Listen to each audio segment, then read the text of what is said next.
Hola, hola, buenos días oyentes de Nucimón Radio Digital, en particular los oyentes de Fórmula Segura, tu vía farmacéutica. Recordándole a la comunidad en general, a los oyentes, que Fórmula Segura es una aventura hacia el maravilloso mundo de los medicamentos. Hoy me acompañan las dos futuras colegas químicas farmacéuticas, Gillian Zambrano y la señorita Luz Karime. Gillian, buenos días, ¿cómo estás? Muy buenos días, profe. Muy bien. ¿Y usted cómo se encuentra? Me encuentro bien de salud. ¿Tú cómo andas de salud? Excelente, gracias a Dios. Ok. Luz Karime, perdón, buenos días. Buenos días, profe. Mi cariño lo saluda. Me encuentro súper bien. ¿Y usted cómo se encuentra, profe? También bien, gracias a Dios. Sigo con mi tratamiento farmacológico a propósito de Fórmula Segura. Un medicamento puede ser eficaz, pero no funcionar en la práctica. ¿Sabía usted que un medicamento puede haber demostrado ser eficaz y, sin embargo, no producir el beneficio esperado en el paciente? Una de las razones es la forma como se utiliza. La Organización Mundial de la Salud ha señalado que en las enfermedades crónicas la adherencia al tratamiento en los países desarrollados ha promediado alrededor del 50%, es decir, aproximadamente 1 de cada 2 pacientes no sigue de manera adecuada su tratamiento a largo plazo. Esto puede significar olvidar dosis, suspender el medicamento porque ya se siente mejor, modificar la cantidad por cuenta propia o no respetar los horarios establecidos. Pero el problema no siempre está en el paciente. Los errores relacionados con los medicamentos pueden producirse en diferentes etapas: prescripción, dispensación, administración y seguimiento. La OMS estima que al menos 1 de cada 20 pacientes experimenta daño prevenible relacionado con los medicamentos durante la atención en salud, y aproximadamente 1/4 parte de estos daños es grave o potencialmente mortal.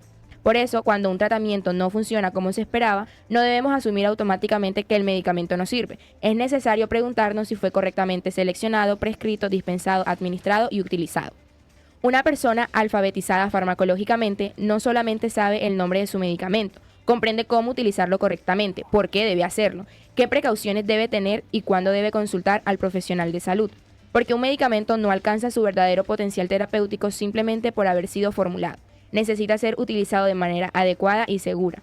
Esa comprensión puede marcar la diferencia entre un tratamiento que fracasa y uno que realmente cumple su propósito. ¿Cómo vamos a alfabetizar farmacológicamente a ese paciente que salió del consultorio con una fórmula médica? ¿De acuerdo? Entonces es interesante que el paciente, cuando salga del consultorio médico, quede sabido, quede informado sobre la orden médica que le dio. Referirnos un poquito más a la práctica. Bueno, pongamos el ejemplo. Nos formulan un medicamento, ¿cierto? Ahora, acá es donde aparece la importancia y la responsabilidad de conocer por qué esto es fundamental, ¿cierto? Bueno, yo necesito pues comprender si el medicamento que me prescribió el médico, para qué sirve, por qué lo tengo que tomar. Ok, eso es importante. El médico tiene la obligación, tiene el deber de explicarle al paciente medicamento por medicamento que le ordenó, para qué sirve. Si le ordenó 1, pues le explica 1. Si le ordenó 5, tiene que explicar los 5 medicamentos de la manera más sencilla y práctica que esté al alcance del paciente que tiene al frente. A propósito, profe, ¿por qué es importante saber para qué sirve el medicamento que me formuló el médico o de los medicamentos que toman mis padres, abuelos, las personas que yo cuido o las personas que me rodean? Cuando uno va a consulta, el médico le diagnostica una patología, una afección. El médico le dice qué tiene. Le explica cómo fue que se originó esa dolencia, esa patología, y le explica cómo corregirla. Y yo mencionaba los tratamientos anteriores. Vamos a suponer que el médico le ordenó un tratamiento farmacológico, es decir, un medicamento. Entonces el médico le va a explicar: tu dolencia, tu problema de salud es este, se originó por esto, lo vamos a corregir de esta manera y el medicamento que te voy a dar es este. El médico le va a explicar, le dice el nombre del medicamento, le dice cómo, le dice lo que hace y cómo lo hace. ¿De acuerdo? Es decir, va a quitar la afección o el dolor, lo que sea, la dolencia, y de qué manera lo va a quitar. Cuando el paciente entendió todo eso que yo le dije, qué problema tiene, cómo se originó, cómo lo va a tratar, cómo hace el medicamento, cómo lo corrige, el paciente queda empoderado, queda personado de su problema y sabe qué es lo que va a hacer el medicamento, y de esa manera, con ese conocimiento, ese empoderamiento, yo lo dije, va a contribuir más, colaborará más para que el medicamento surta efecto. ¿Qué más debemos conocer acerca de un medicamento? Bueno, el médico le debe enseñar a los pacientes cómo utilizar ese medicamento. Si el paciente no le quedó claro, o no entendió, o no se lo dijo al médico, debe preguntarle: doctor, pero este medicamento que usted me explicó que me sirve para esto y para esto, ¿cómo lo voy a utilizar? Entonces el médico debe explicarle, por ejemplo, la cantidad que debe utilizar o la dosis, cuántos miligramos al día, si es tableta, si es jarabe, si es ampolla, cualquiera que sea la forma farmacéutica. ¿A qué horas debe tomárselo? Si en la mañana, si por la noche, al acostarse. Si se debe tomar antes, con o después de las comidas. Eso debe tenerlo claro. ¿Durante cuánto tiempo? ¿De acuerdo? ¿Y hasta cuándo debe él suspender el tratamiento? ¿Qué debemos enseñarle en este proceso de alfabetización farmacológica? Bueno, ¿cuánto debo utilizar? la dosis que yo lo mencioné. Y decía que la dosis es importantísima porque de ella depende la respuesta del paciente al tratamiento, o dicho al revés, se va a saber cómo es el efecto del medicamento en el paciente. Utilizar dosis por encima o por debajo es perjudicial. Entonces, el paciente debe cumplirlo al pie de la letra de lo que el médico le dice. Si es una tableta, una tableta. Si son 2 tabletas, 2 tabletas. Si es una vez al día, una vez al día. Si son 3 veces al día, 3 veces al día. Entonces, si utiliza un paciente una dosificación por debajo a la que le indicó el médico, ese medicamento no le va a servir. Porque la dosificación depende del peso del paciente, del cuadro patológico que tiene el paciente, y el médico determinó, tú necesitas tantos miligramos, estos miligramos. Y si toma más, entonces cae en el riesgo de que va a producir efectos secundarios o toxicidad. Entonces, fíjense la importancia. Esto es malo por encima y malo por debajo, ¿de acuerdo? ¿Qué pasa si por casualidad se me olvida el medicamento? Pues para esos oyentes que nos escuchan que toman pues para la pastilla de la presión, la diabetes o tienen otro tipo de patología. ¿Qué pasa, profe? Si se olvida una toma, olvídese olvido. Es decir, no vamos a duplicar la dosis siguiente. No me va a tomar 2 porque olvidé la anterior. Ejemplo, si es un tratamiento de una tableta al día, todas las mañanas, 6 de la mañana o 7 de la mañana, todas las mañanas, una vez al día. Si se olvidó, pues tómesela cuando se acuerde, porque es una vez al día. Se la puede tomar. Tiene hasta las 6 de la tarde para tomársela. Pero si se acordó ya en la noche, ya olvide eso. Eso déjelo para mañana, la otra toma. ¿Puedo tomarlo junto con otros medicamentos? Gillian, de ninguna manera. Los medicamentos no se deben combinar. ¿De acuerdo? Deben tomarse separados, unos de otros. No hay una regla de oro o en el tiempo que diga 2 horas, 3 horas, 4 horas. No, eso no hay una regla. Decirlo es incorrecto. Pero tomarlo lo más separado posible. Por ejemplo, miremos un paciente que tiene 6 medicamentos. Porque hay pacientes que tienen hasta 8 medicamentos al día. Y entonces, como son varios medicamentos, van a coincidir 1 o 2 que se van a tomar juntos o cerca en la mañana. Entonces, procuremos de que la dosis del primer medicamento se distancie mínimo 2 horas. No estoy diciendo que sean 2 horas, mínimo puede ser 3, lo que más pueda separarlo para que venga la otra. Porque estos medicamentos, Gilly, ahora te voy a explicar por qué. Estos medicamentos pueden reaccionar acá en el estómago. El estómago se convierte como un recipiente, en un beaker de laboratorio. Y ahí están los 2 medicamentos con los demás componentes, agua, jugo gástrico, y pueden resultar una reacción química y puede producir otra sustancia que ni por ahí cerca la esperamos. Pueden competir también por absorción. Un medicamento con otro, uno se absorbe más que el otro se demora. Y mientras se demora ya va bajando hacia el intestino grueso y eso se va perdiendo. Puede que se absorban juntos en simultánea, pero se unen a la misma proteína. Entonces, allá van a competir que se unen por la misma, se une el que tiene más afinidad, el otro queda libre, queda actuando, se aumenta el efecto farmacológico, produce toxicidad. O también compiten por el metabolismo, uno se metaboliza primero, otro más rápido, otro más lento. Los medicamentos, esto para la comunidad en general, y no cabe duda, eso es categórico, se deben tomar con abundante agua. No con abundante gaseosa ni con abundante jugo de nada, abundante agua. Ahora te dicen, ¿por qué abundante?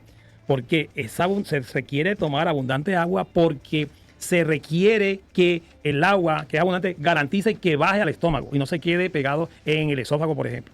Lo otro que decía respecto A los alimentos, profe. a los alimentos, ¿cierto? Es la interacción que pueden haber de los medicamentos con unos nutrientes del desayuno o del almuerzo o de la comida. De la Que los cena. potencian o disminuyen pues su efectividad, ¿cierto? profe? Exactamente. Y casi siempre lo que hacen es disminuir la absorción y entonces el medicamento se absorbe poquito y actúa deficientemente y no va a corregir el problema. Y es ahí donde escuchamos que muchos dicen, yo siempre me tomo este medicamento después del almuerzo y yo siento que no me hace nada. Y no Entonces, notan. aquí estamos recordando el título de la pregunta que hicimos al comienzo, Gillian. ¿Cuál es la pregunta? La de la Dice, píldora.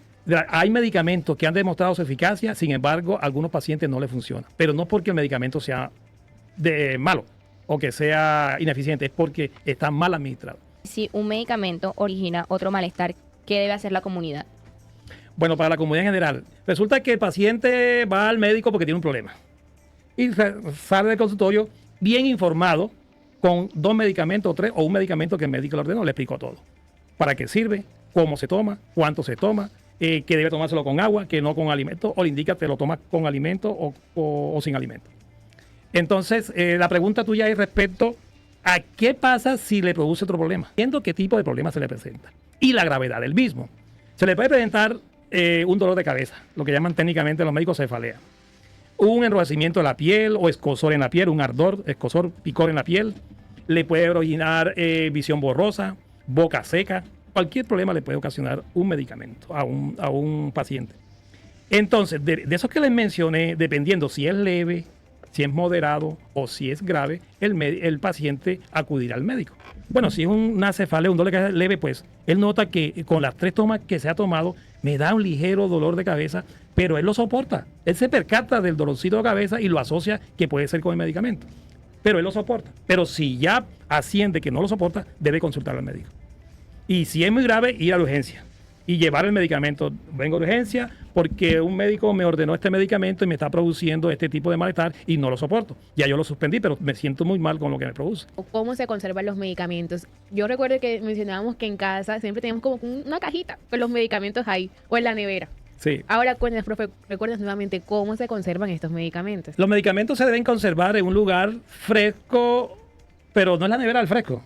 No es el frío de la nevera. Es un lugar donde no haya temperatura caliente como tipo cocina.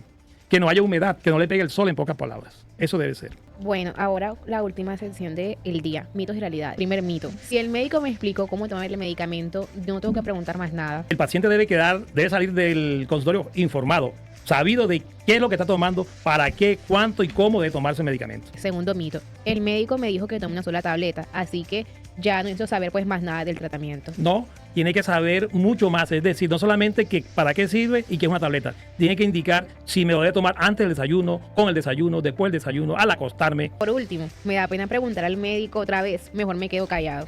No debe dar vergüenza al paciente preguntarle. El médico está cumpliendo un trabajo y ese es su trabajo. La atención médica debe ser integral. No solamente decirle aquí está la fórmula, sino educarlo también, porque de ahí se pueden derivar errores que pueden ser fatales para el paciente. ¿Qué tal que el paciente por decisión propia, él cree tal cosa y lo que hace es una mala decisión y le produce un daño, como dijimos al comienzo, que 1 de cada 20 pacientes los medicamentos le causan daño, de pronto porque hay una mala práctica en el médico que no tiene tiempo y no le explica todos los pormenores del medicamento. Fue muy interesante el tema del día de hoy. La alfabetización farmacológica comienza cuando dejamos de ser simples receptores de medicamentos y nos convertimos en usuarios informados y responsables de ellos. Que le hayan formulado un medicamento no significa que usted ya sepa utilizarlo.